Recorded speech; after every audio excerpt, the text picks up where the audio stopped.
What's up, everybody? I'm David Hain. Welcome to episode 198 of the A to D From Addict to Disciple podcast. If you enjoy this podcast, please like, subscribe, follow, and share the link with your friends. And if you'd like to, I'd appreciate it if you get a couple of friends to listen to this episode and then make time to chat with them about it. If you'd like to get our curriculum, you can get the paperback or ebook of From Ashes to Destiny on Amazon. When we come back, we'll get into this episode entitled Addiction is Prison.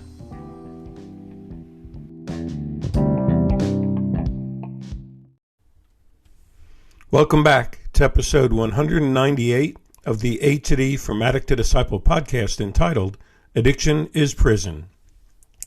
Today's episode will be another walkabout. Only in this walkabout in the park, I'm going to pretend like they've left journals at each of the benches or plaques for people to write reactions or comments as they've reflected on the messages. You got it? So I appreciate you joining me on this walkabout, and I hope you get something out of it. I'm going to start with the sign they have at the beginning of the park. And it says, "Addiction imprisons your mind, your body, your spirit, your soul. We put ourselves in prison. We don't need to be arrested by the police." You got it? So that's the setup. And just, I think, to keep a lighter note on it, they have right next, like 5 feet away from that sign, a quote by Keith Richards of the Rolling Stones, which says, "I've never had a problem with drugs. I've had problems with the police." Okay, let's walk down the path and start getting to the plaques and the thoughts. Coming up on the first one, it says, "Destructive relationships and activities have kept you in chains." Deep thought right off the beginning as we look at the chains and the prison of addiction.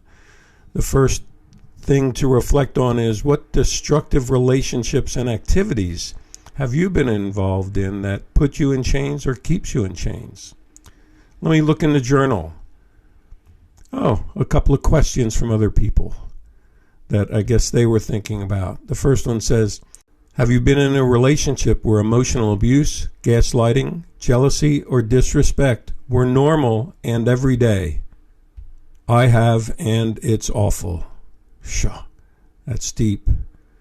The second comment that someone wrote says, "Even though you broke free from that relationship, you're still burdened because you can't figure out how to shake off the chains. That was me." Wow. Are you stuck at that point where you've ended the relationship, but the chains are still around you and you're like dragging that ball in a chain in everyday life? Okay, good thoughts from the first look at the first plaque with Addiction is Prison. Let's go down the path to the next one. And I don't know if we're seeing a theme or not, but the next one starts with a D also. And it says, "Destructive thoughts from your past have got you to believe they are true." Wow. And more questions written in by people who've been this way before. The first commenter said, "Have your memories exaggerated the reality and magnified your pain from your past?" Shaw. So I guess I can ask you, have your memories exaggerated and changed your reality and magnified your pain from the past? Here's another comment in the journal.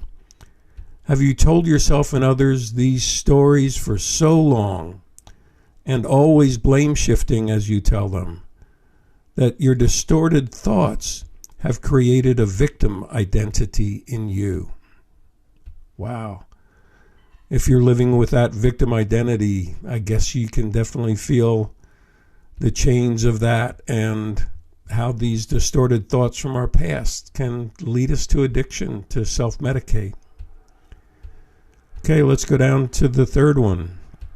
as we walk down the path. And this one's said deception.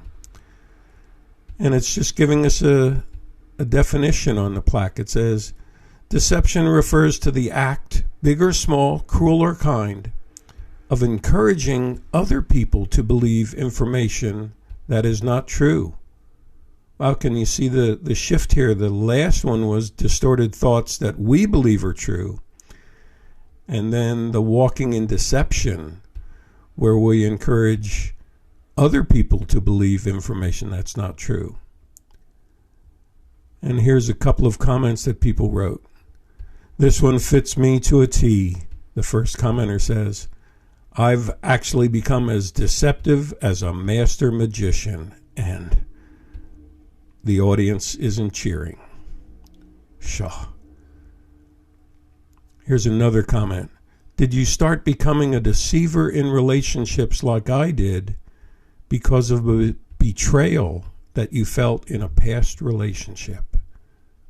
Could that be you, where you've betrayed, and I think as a defense mechanism maybe, or a coping mechanism, you've entered new relationships with deception because you don't want to give too much of yourself away too early for fear that betrayal will come again.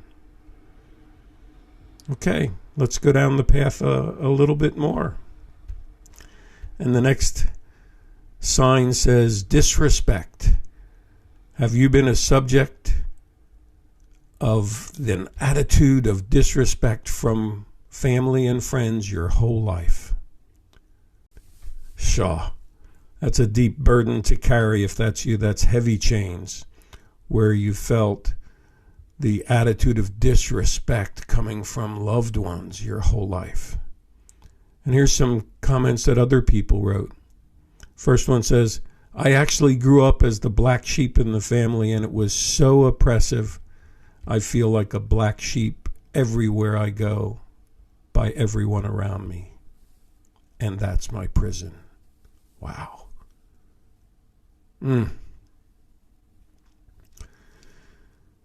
Here's another one.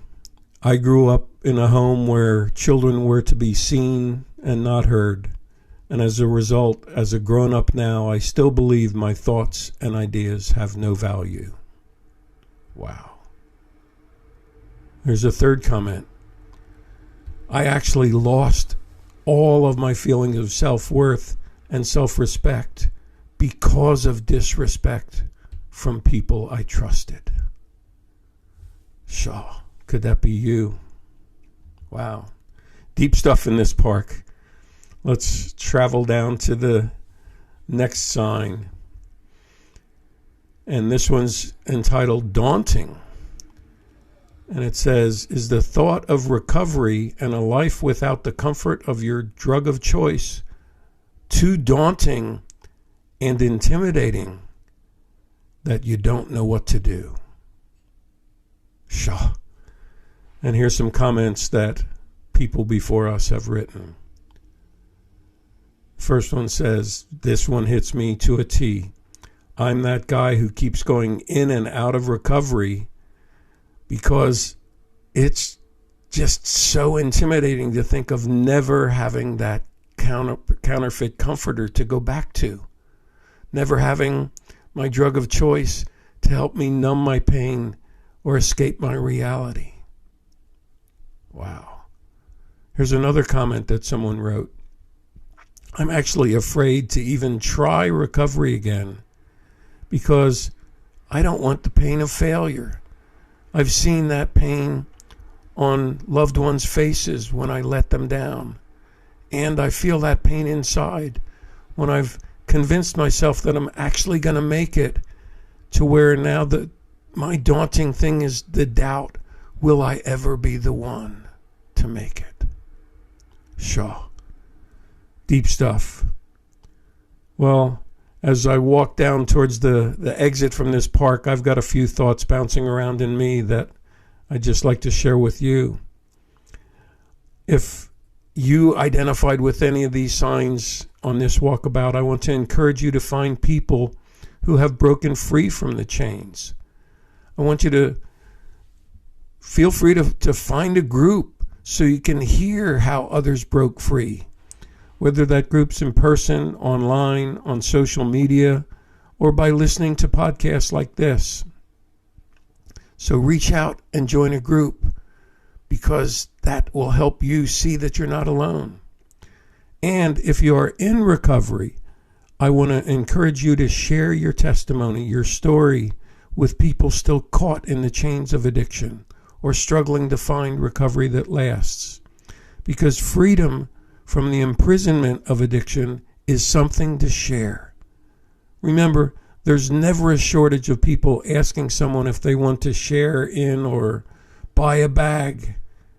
And the action of just sharing with someone else, it's like them putting handcuffs on you and leading you into the prison of addiction deeper and deeper.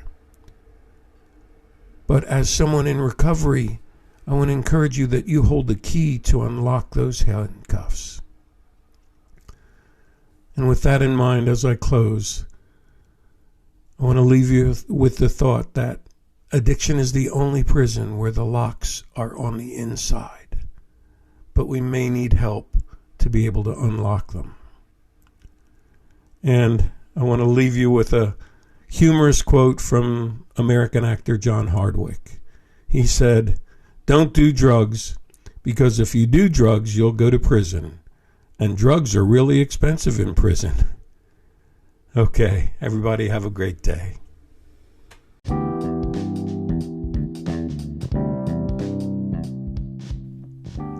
Thanks for listening to this episode of the A to D from Addict to Disciple podcast.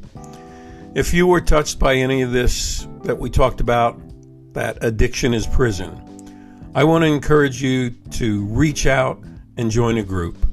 You can message me on the link in this podcast or by email at davidfromatod@gmail.com, or go to my website, www.fromatod, and click on the contact page. I'll do my best to get you hooked up with the group that you're comfortable with in your area or online. Thanks for listening, everybody. Tune in Monday for our next episode, and as always, stay safe and stay resilient.